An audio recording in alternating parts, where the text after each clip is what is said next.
Hey, what's going on everyone? This is Tony with RcHelpDotCom, and today we're working on Frankenquad again. This time we're going to be setting up the Omnibus F4 flight controller, and we're going to be doing it on my DX9. So guys, if you have any questions about any of the setup on any of these boards with CleanFlight, Betaflight, whatever, click on the card up here in the top right corner, come on over to the forum, post up, and we'll be more than happy to help you guys out. Now, this video is brought to you by our patrons. I got to give a huge thanks to all the patrons for RC Help. If you want to become a patron yourself, again, there's a card right up here in the top right hand corner. There's also a link down in the description. Come on over, pledge $1 or $2, help us out, and help create great videos like this one. Don't forget, if you like this video, give it a thumbs up. And without further ado, let's go ahead and dive into setting up this Omnibus F4 flight controller. So the very first step in setting up the flight controller is creating a model inside your radio. Again, I'm using the DX9. If you guys have any questions about how to program other radios, come on over, post up in the forum. We'll be more than happy to help. What I'm going to do, I'm going to push the top of the roller and turn the radio on. That's going to get us here into the system setup screen. Then what I'm going to do is go down to model select, go ahead and select in there, and as you can see, I've already got the multi. That's Frankenquad. I wanted to do some checking. I didn't think some things were going to work, so I just left it as multi. But what we're going to do is we're going to go into multi, then we're going to go down here into model utilities, go in there, and I'm going to delete this model. I don't want anything to do with it. We'll go ahead and delete it. All right. So now we can go ahead and create a new model. Create. Now, as you noticed, that got a lot louder. So what we're going to do, we're going to go into the main screen. In here, I'm going to push the back button. As you can see up here, that's now flashing. All I'm going to do is roll my roller to the left. And I'm going to go ahead and bring it down to 10. That way it's not blowing out my eardrums and all of that. Go ahead and click the top of it. It said volume 10. Now we can click the top of the roller, scroll all the way down to system setup, select yes, and then in here we want to make sure that we are on quad, and we are. So we'll go back up here, model name. We've got to name this Frankenquad, and there we go, Frankenquad. All right, we'll go into back. Alright, once we're done with the name, the only other thing that we're going to have to use in here is bind. So what we're going to have to do is go into Betaflight, set up the serial receiver, go in, set what kind of receiver it is, and then go down into CLI and do the set Spektrum sat bind. And on ours particularly, it's going to be set Spektrum sat bind equals 9. I am going to be running a DSMX receiver on this one. So for right now, we need to get this out of here and we need to jump onto Betaflight. Alright, now the most important thing here in Betaflight, once you open it up, and this goes for CleanFlight as well, there's going to be some drivers over here. All you got to do, click on that and install all these drivers. Make sure they're installed or you guys are going to have some problems. Some computers are not going to automatically install the drivers. What you want to do, take your USB cable, go ahead and plug in your flight controller. And just to get the beeping to stop, I'm going to come down here and I'm just going to turn off all of these beeper settings. Go ahead and save and reboot. Now this board does not come with a beeper. I did put a beeper on it and those are linked in the video description. So now as you can see, we've got the quad hooked up. So what we want to do is we want to come over here to ports, and this one's going to be on UART3. I want to turn this serial port on. Now guys, if you need help soldering this stuff up, particularly where it's going to go, let me know. There's going to be an RX and a TX, and on my particular board, it's going to have a 3 next to it. Now, you may have a TX and RX1 or a TX and RX6. That's going to match up right here. If you're using a Spektrum satellite like I am, all you got to do is come down here and turn on serial receiver. Then you'll come over here and click save and reboot. Once you get done with that, we're going to go into configuration. Then you want to scroll down here to the receiver block, and in here you want to set Spektrum S-Bus, S whatever that is. We'll go ahead and select that, and then down here if you're on Spektrum, you want to select 2048. I have had tremendous problems with 1024, so always select 2048 if you're using a Spektrum receiver. If it doesn't happen to work for you, then go ahead and select 1024 and see if that one will work for you. Now if you're using like S-Bus or something like that, then you're going to be using one of these other ones. That's going to be your particular receiver. In my case, I'm using a Spektrum satellite. We will be getting into this OSD because there's some things that need to be turned off. If you take a look at this picture right here, this is from the OSD on this board, and there is just an enormous amount of stuff on the screen. So we are definitely going to have to get rid of all that. Alright, so now that we got the serial receiver turned on under the ports tab, and we have our receiver selected here in the configuration tab, now we need to go into CLI. I'm going to be doing a review on another board. It does not have this command in it, and you cannot use this command. On this board we can use the set Spektrum sat bind command. On the other one we have to bind it a different way, and I'll show you that whenever we get to that board. But in CLI, if you just type get and then say Spektrum, hit enter, as you can see here we got get Spektrum, so it's going to bring up everything that has Spektrum in it. Spektrum sat bind equals 0, allowed range 0 to 10. Then you got Spektrum sat bind auto reset, and that's on. So basically if we change this to 9, which we're going to, once it's bound up, it's going to go ahead and reset it back to 0. So what I'm going to do, I'm going to go ahead and copy this just to make my life a little bit easier. We're going to come down here, we're going to do set, and then we're going to paste it. Then we're going to delete that and put in a 9. We'll go ahead and hit enter and then save. So now whenever we plug our receiver in, we'll get a rapid flashing light after all the beeping. So now what we got to do is we got to come back over here. Now you can do this one of two ways. You can push and hold your trainer button and turn it on, as long as you know you're on the correct model. Or in my case, I'm going to push the roller, go ahead and turn it on, and we're going to do it through the menu itself. Alright, go ahead and scroll down here to bind, click on bind, go to bind. I'm going to hold it back away from the quad a little bit, and you'll be able to hear her and see that light flashing. So go ahead and click it. Binding. DSMX 11 milliseconds. Bind complete. And there you go. That is all there is to binding this thing up. Now, one thing in full disclosure. Here on Betaflight, let me go ahead and plug this thing back in real quick again. Here in the ports tab, some reason it turned off my UR3 serial receiver. That means no binding here with this satellite. It would not come on. I could not figure out why. So if you do a set Spektrum sat bind and this thing does not flash when you plug a battery into it or you power cycle it, come back in here and check and see if the serial receiver had been turned off. Once I turn that back on, I just come over here to configuration and I double checked. This is actually where I saw that it was turned off, because it didn't have anything in this receiver box. But once I turned that serial receiver on, I came back here, made sure this was set to Spektrum satellite. This was actually defaulted back down to 1024. So you want to make sure you put that on 2048. So the next step in this process is actually coming over here to the receiver tab, and as you can see, she's just a flippin'.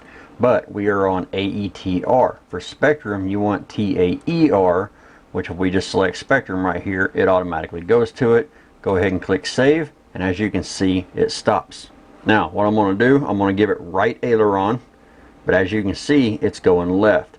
I'm going to pull back on the elevator. As you can see, that one's flipping correctly. Now we got to look on the bars over here to the left. I'm going to throttle up and throttle down. That's correct. So now watch this guy over here. I'm going to yaw right, and he's actually going left. Now this has happened every single time I have set these up, and all you got to do, go in here, go to control setup, click on travel, come over here to reverse, and we want to reverse roll and yaw. Once you got those reversed, we'll go back up here to reverse. We'll click back twice and we'll go into travel, because this is our next menu. So now we want to make sure this guy is yawing correctly. Just to get him to stop, we're going to add 4 points to each of these dead bands and go ahead and click save. So now whenever I yaw left, as you can see, he's yawing left. If I do left aileron, as you can see, it's doing left aileron. Let's go ahead and pitch him up so you can see it.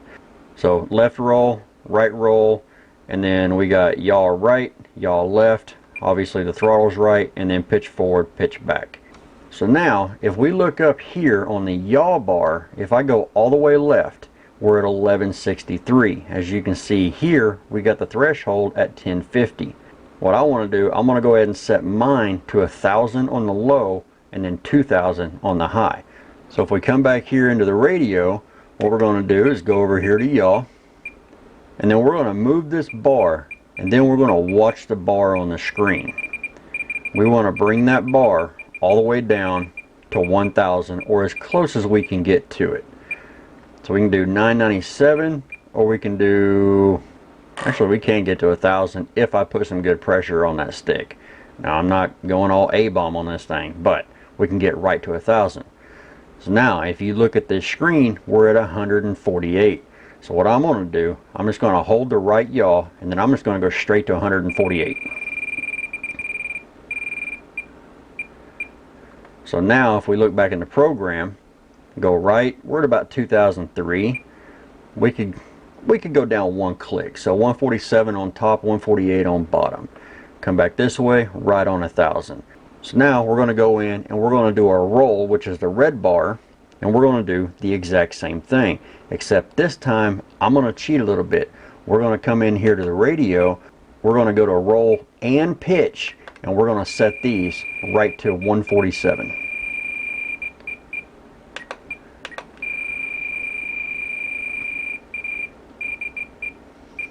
What I have found most of the time, if you set one, all the rest of them are going to be the same number.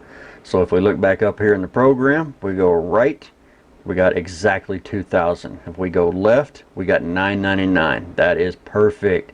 On the pitch or the elevator, 999 and 2000. So now on the throttle, we actually need to go in and look at what the throttle threshold is.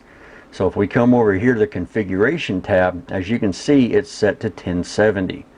So we'll come back over here to the receiver tab, we'll go to low stick, then we'll come back in here to the radio, and what we want to do is we want to lower this down, which is actually going to a bigger number at low stick, and we want to lower this down to where it's 1000 as well. Should be 147. 147, we're at 1001. And go up. Might as well just go ahead and take this to 2000. So that's going to be 147 as well. So if you want every single one of them to read 2000 and then 1000 or close to it, then every single one of your numbers here in this menu are going to be the same. Well, except for that one little yaw that is being stubborn. Then what you can do is you can see right here we got stick low threshold and we're at 1050. But if we go over here to configuration, minimum throttle is at 1070. This is always going to be just a little bit higher than this number right here. Now I set it at 1000 so that this thing will actually arm. The stick center is almost always going to be 1500, especially with Spektrum. And then stick high threshold is 1900. We could go to 1950 or we could even go to 2000 if we wanted to, but I'm just going to go ahead and leave it at 1900. Now I do not have a channel for RSSI, so there's no way I can measure it. Just go ahead and leave that disabled. And now what we need to do is we need to come over here to modes, and we need to start setting up some modes for this thing. So when you're on your main screen here on your radio, if you'll just roll to the right, you'll get your monitor menu. So what I'm going to do, I'm going to move this switch right here. This is the one that I want to use to change between angle, horizon, and rate mode. This switch back here is the one that I want to use for arming and disarming the quad. I should really be using this one. Of course that thing will start beeping on me. We'll go ahead and unplug that. I really should start using this one because this is throttle hold on all of my helicopters, but for some reason with the quads I've been using this one over here. It's just how it is. I think it's because this one's already on auxiliary 1. So now we no longer need the battery. I'll go ahead, plug the quad back into Betaflight, come over here to the modes tab, and we want to set up the arm. Alright, so like I said, I wanted the arm and disarm on this switch right here. So what I'm going to do, I'm going to push that back, and I'm going to come over here to this little monitor menu, and I'm going to move that switch. It'll stay lit up. As you can see, it's on gear. However, the way they do it is you've got altitude, roll, pitch, yaw, and then they do auxiliary 1, auxiliary 2, auxiliary 3, 4, and 5. So we know that gear is going to be auxiliary 1. I know this switch here, if I sit here and flip it, is on the gear channel. My camera hates this screen. So if we come back in here to Betaflight, we're going to click add range. Sometimes if I move that stick, it'll automatically select the channel for you. So I want it pushed away from me to arm, so I'm just going to move this slider down here. I want it pulled towards me to disarm. As you can see, there's nothing here, and we'll go ahead and click save. I always click save after every one of the changes, and you don't have to. You can go in and set everything at once and then click save, but this is the way I've always done it. So now this switch here is what I want to use for my flight modes. If we come down here to the monitor menu, as you can see, auxiliary 1 is moving, which is actually auxiliary 2 in Betaflight. So now that we know that this switch right here is on auxiliary 2, we'll select angle, and I want all the way up to be angle. So what I'll do, I'll just move this switch, and it automatically selects auxiliary 2. Come all the way up, that's where I want my angle. Once I've got that, I'll click save. Then we'll hit add range on horizon, move it again. As you can see, it's right in the middle, right where I want it. We'll go ahead, click save. Now there is a third little option here that I like to do. I like to come down here, find air mode, and I want to turn this on for horizon and rate mode. Come down here, click save. As you can see, air mode's on. Flip it all the way up to angle mode, air mode is off. Come down, on. So if we come back up here, as you can see, we're in angle mode. Now we're in horizon mode, and then whenever we're down here, we're in just flat rate mode.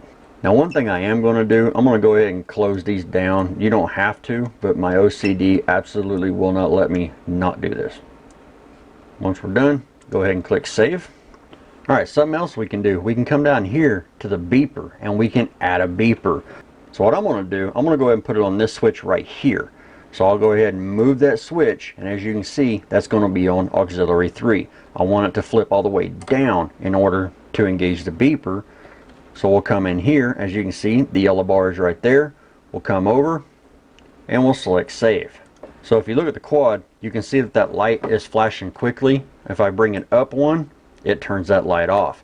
That's actually the beeper, but because I've turned everything off, it's not beeping. So let's come down here, click save. Once we click save, we can go into configuration, come down here to beeper, and we're going to go ahead and turn on every single one of these except battery critical low, because it'll throw a battery critical low warning when it's just plugged in to the USB cable. So go ahead and turn all these on, and we'll go ahead, save and reboot. So now if I flip this switch down, I do wish it was a longer beep, but I'll take what I can get. I'll go ahead and just flip that all the way up. That way if I ever lose it and I can't find it, I can turn that on and at least have an idea of what direction that thing crashed in, especially in like tall weeds. Now like I said before, this flight controller does not come with a beeper. You can get these beepers extremely cheap. You get 5 of them extremely cheap. And as always, the link is down in the description to go pick these up. Alright, so now that we're done with that, we need to go into motors and we need to verify that the motor we want to move is actually moving on the quad. So we'll click on the motors tab, and the first thing, make sure your props are off, guys. Just, yeah, there's been way too many injuries here lately. So I'm going to grab a battery, and you do have to plug a battery in for this. Go ahead and plug the 4-cell battery in. Let it go through its little initialization process, and now I want to click that. That's just saying I have removed all props. And if we spin up all 4 motors at one time, we should see them all start and stop at the exact same time. In fact, if you look at it here, if I just barely bring it up, all 4 of them start at the same time.